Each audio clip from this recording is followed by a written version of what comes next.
Pada tanggal 14 Agustus 1945, Jepang menyerah tanpa syarat kepada sekutu. Berita tentang kekalahan tersebut sangat dirahasiakan oleh Jepang. Bahkan semua stasiun radio disegel oleh Jepang. Tetapi ternyata siaran tersebut tertangkap di Indonesia dan Sultan Syahrir mendengarnya.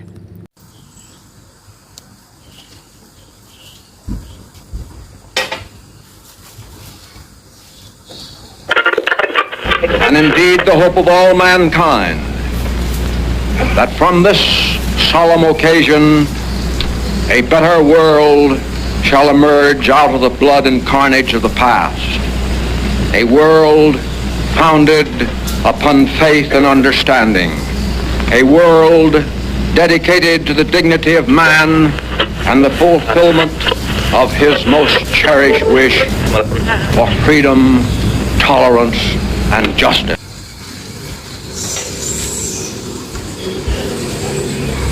Sore hari setelah mendengar berita kekalahan Jepang, Sultan Syahrir dan para pemuda mengadakan rapat di Jakarta. Assalamualaikum. Waalaikumsalam. Saya punya kabar bahagia, saudara-saudaraku. Saya punya kabar bahagia untuk Indonesia. Jepang telah menyerah terhadap sekutu. Saya mendengarnya dari radio BBC London. Merupakan kabar yang membahagiakan, berarti negeri kita sedang dalam kondisi kekosongan kekuasaan. Lalu apa yang harus kita lakukan untuk mengisi kekosongan kekuasaan ini? Bagaimana kalau kita mengajukan kepada Soekarno dan Muhammad Atta agar segera memproklamasikan kemerdekaan Indonesia? Benar itu, Jepang sudah tidak berwenang di negara kita harus memanfaatkan momen ini. Saya setuju dengan usulan Tuan, karena waktu inilah waktu yang tepat untuk memproklamasikan kemerdekaan Indonesia. Kalau begitu, Ikana dan Khairul, kalian pergi ke kediaman menyampaikan kabar ini. Baik. Rapat pun diakhiri.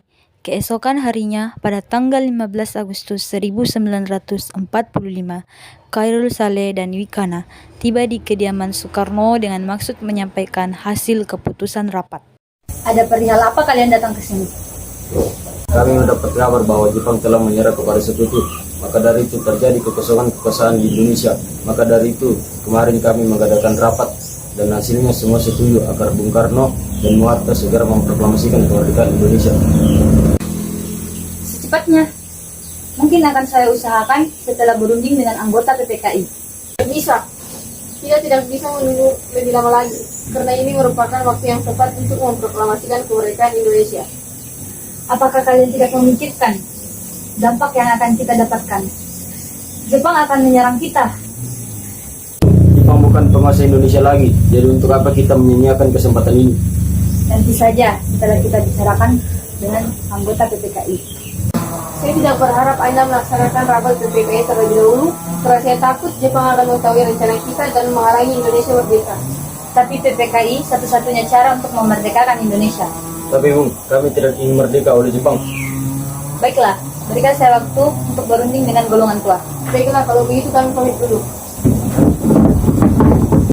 Karena saling mempertahankan pendapat, kedua golongan muda pamit kepada Bung Karno dan pergi dengan wajah kesal. Lalu Soekarno meminta golongan tua untuk ke kediamannya. Bagaimana ini, Bung? Para pemuda mendesak kita untuk segera memproklamasikan kemerdekaan Indonesia. Tapi kita tidak boleh gegabah. Kita butuh waktu untuk mempersiapkan semuanya dengan matang, agar tidak terjadi hal yang tidak diinginkan. Saya setuju. Yang terpenting sekarang adalah bagaimana kita menghadapi para sekutu yang ingin kembali menguasai negeri ini. Selain itu, masalah dalam acara kemerdekaan dalam sidang PPKI pada 18 Agustus mendatang. Bagaimana, Bung? Ya, lagi pula mereka masih muda. Cara berpikir mereka masih pendek. Kita harus melihat ke masa depan agar kita bisa mempersiapkannya dengan matang. Kalau tidak, bagaimana nanti jika semuanya berantakan? Oke, baiklah, kita sudah sepakat.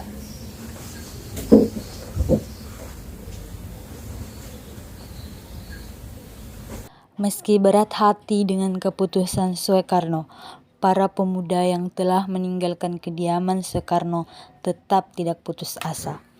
Mereka pun menyusun strategi bagaimana membujuk Soekarno dan Muhatta untuk memproklamasikan kemerdekaan sesegera mungkin. Akhirnya, mereka memutuskan untuk mengasingkan kedua tokoh tersebut ke Rengas Dengklok agar terhindar dari pengaruh Jepang. Sekarang apa yang harus kita lakukan? Sementara para golongan tua enggan mengikuti kemauan kita. Bagaimana jika kita mengasingkan Bung Karno dan Bung Hatta keluar daerah Jakarta agar terhindar dari pengaruh Jepang? Tapi di mana?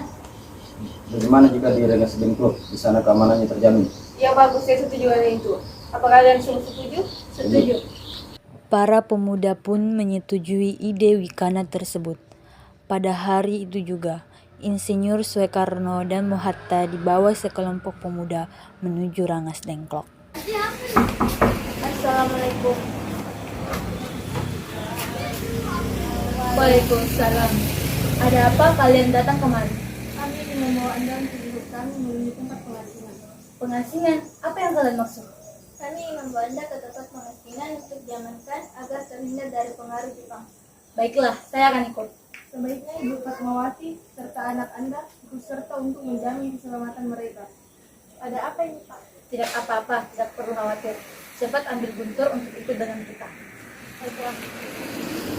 Rombongan Insinyur Soekarno dan Mohatta tiba di Rengas Dengklok dengan selamat pada waktu subuh tanggal 16 Agustus 1945.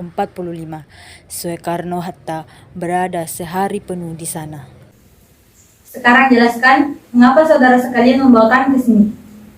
Makbul ingin keselamatan Anda. Kami ingin membicarakan masalah proklamasi. Bukankah Soekarno sudah mengatakan bahwa masalah ini akan dibahas di sidang PPKI? Mengapa harus PPKI? PPKI itu buatan Jepang. Kami ingin memproklamasikan Indonesia tanpa campur tangan dari Jepang. Pendapat itu memang benar, tapi kita masih terlalu dini untuk memproklamasikan kemerdekaan. Kita masih membutuhkan bantuan Jepang. Bagaimana jika perkataan Jepang hanya janji manis semata? Apa yang harus Anda lakukan? Apakah karena selamanya kita menunggu janji Jepang itu? Kita harus memproklamasikannya sekarang juga. Tenang saudara-saudara sekalian, mari kita bicarakan masalah ini dari sebelah dingin. Bung Karno, Bung Hatta, tolong ikut saya. Saya mengerti pertimbangan kalian berdua tentang proklamasi ini. Kalian belum mempertimbangkan masalah ini dengan baik, tapi saya yakin kita bisa bangkit dan memanfaatkan situasi ini dengan baik. Kesempatan tidak datang dua kali, Bung. Apa yang mereka katakan benar dan saya mendukung mereka. Tapi, apa kita semua bisa melakukannya? Adalah kita bersama, kita pasti bisa melakukannya. Lagi pula, para pemuda di Jepang sedang menyusun strategi pertahanan untuk mencegah serangan dari Jepang atau sekutu yang menerima proklamasi bangsa kita. Lalu, bagaimana Bung Hatta? Baiklah, kita akan memproklamasikan kemerdekaan Indonesia tanpa campur tangan Jepang. Pada pukul 17.30 sore, Ahmad Suebarjo datang untuk menjemput Insinyur Soekarno dan Mohatta.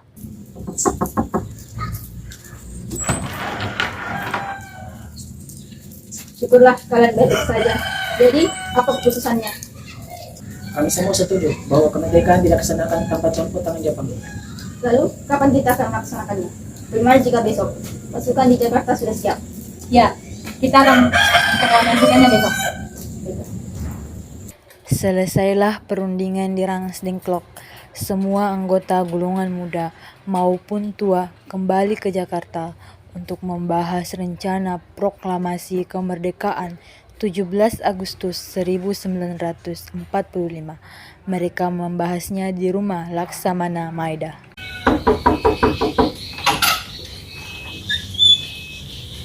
Ada apa? Maaf mengganggu. Kami membutuhkan tempat untuk membicarakan hari kemerdekaan yang akan dilaksanakan esok hari.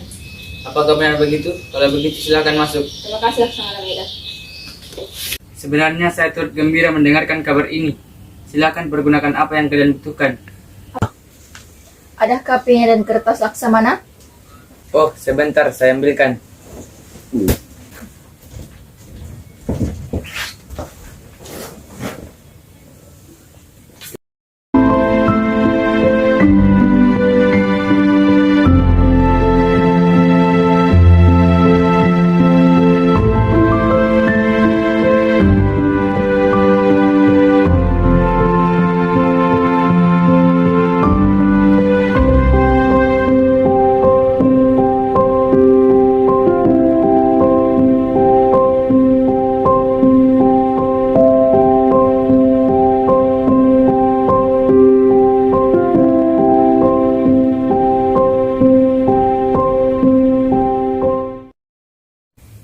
Bagaimana dengan tanda tangan teks proklamasi ini?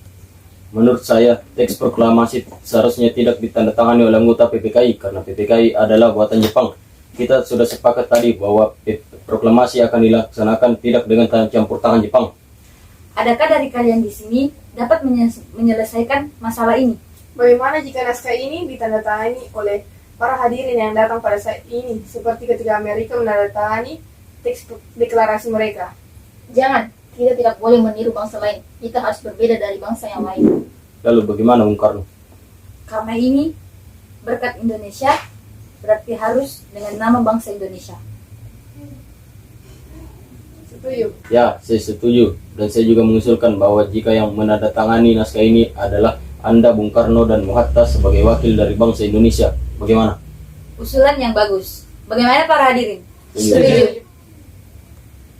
Lalu, Soekarno memberikan rumusan teks proklamasi kepada Sayuti Melik untuk diketik.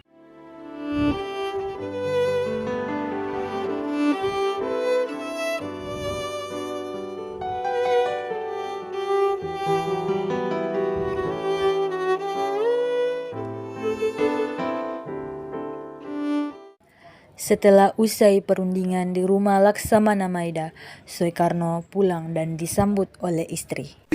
Alhamdulillah, semuanya berjalan dengan lancar. Terima kasih Ibu telah menemani saya selalu di masa-masa yang sulit ini. Oh ya, terima kasih ya Allah karena telah memberikan kita jalan untuk memproklamasikan kemerdekaan bangsa kita. Apakah kalian sudah merencanakan bagaimana proklamasi besok akan berlangsung? Sudah. Oh ya, bukankah kita belum punya bendera? Lantas bagaimana? Ya ampun, saya lupa. Bagaimana kalau ibu saja yang menjahitkan benderanya? Tapi ibu tidak punya bendera, Pak. Yang ada hanya kain merah dan kain putih. Lantas bagaimana?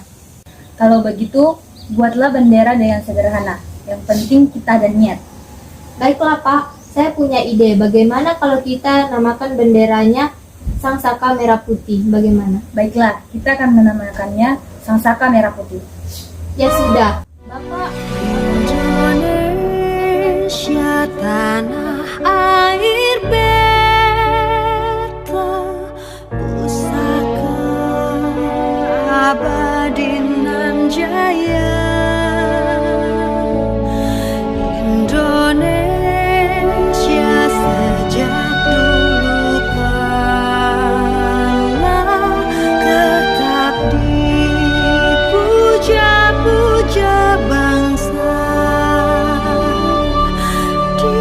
Proklamasi tanah air beta, bangsa Indonesia dengan ini menyatakan kemerdekaan Indonesia.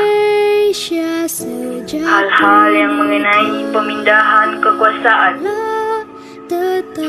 dan lain-lain diselenggarakan dengan jarak seksama dan dalam tempo yang sesingkat-singkatnya. Jakarta, 17 Agustus tahun 1945. Atas nama bangsa Indonesia, Soekarno Hatta. Tempat akhir menutup mata. Peristiwa itu telah mengubah segala sendi kehidupan bangsa Indonesia. Peristiwa proklamasi kemerdekaan telah menjadi momentum puncak perjuangan bangsa Indonesia. Lika-liku permasalahan berujung pada akhir yang manis. Perbedaan pendapat menyatu menjadi suatu kekuatan yang padu. Bangsa yang satu, Indonesiaku. Oleh karena itu, kita sebagai generasi penerus bangsa harus berprestasi dalam rangka mengisi kemerdekaan tersebut, bukan malah menodainya.